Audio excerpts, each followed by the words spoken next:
నారాయణపేట జిల్లా కేంద్రంలోని గాయత్రీనగర్లో భరోసా కేంద్రాన్ని జిల్లా ఎస్పీ యోగేష్ గౌతమ్ ప్రారంభించారు. ఈ సందర్భంగా మాట్లాడుతూ మహిళలు, మైనర్ బాలికలకు భరోసాను కల్పించడానికి ఈ కేంద్రాన్ని ప్రారంభిస్తున్నామని చెప్పారు. మహిళలు, బాలికలకు సంబంధించిన ఫిర్యాదు నుంచి మొదలుకొని వైద్య పరీక్షలు, కౌన్సిలింగ్, కోర్టు కేసు నమోదుకు వచ్చిన మహిళలకు అన్ని సౌకర్యాలు కల్పించడం జరుగుతోందని అన్నారు. ఈ భరోసా కేంద్రం నుంచి అన్ని విధాలుగా భరోసా కల్పించడానికి ప్రారంభించామని వివరించారు. నారాయణపేట డిస్ట్రిక్ట్ పోలీస్ తరఫు నుంచి ఈ నారాయణపేట మండలంలోనే భరోసా సెంటర్ ఇనాగ్రేట్ చేయడం జరిగింది. భరోసా సెంటర్ ఇది Telangana police women safety wing ద్వారా ఒక యూనిక్ ఇనిషియేటివ్.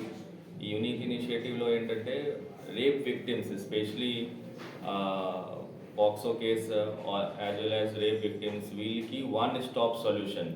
వాళ్ళు చెప్పడానికి ఆర్ సమాజంలో అట్లా కొంచెం సైనెస్ ఉంటుంది, కొంచెం దట్ వల్నరబిలిటీ ఉంటుంది. కాబట్టి ఒక వన్ స్టెప్ సొల్యూషన్ ఈ ప్లేస్లో సైకలాజికల్, తర్వాత మెడికల్, తర్వాత కోర్ట్ తరఫు నుంచి మన ఇన్వెస్టిగేషన్ కోసం స్టేట్మెంట్ రికార్డ్ చేయడం అన్నీ ఇక్కడే జరుగుతుంది. ఇక్కడ నుండి మరి పోలీస్ స్టేషన్ వెళ్ళాలి అవసరం లేదు.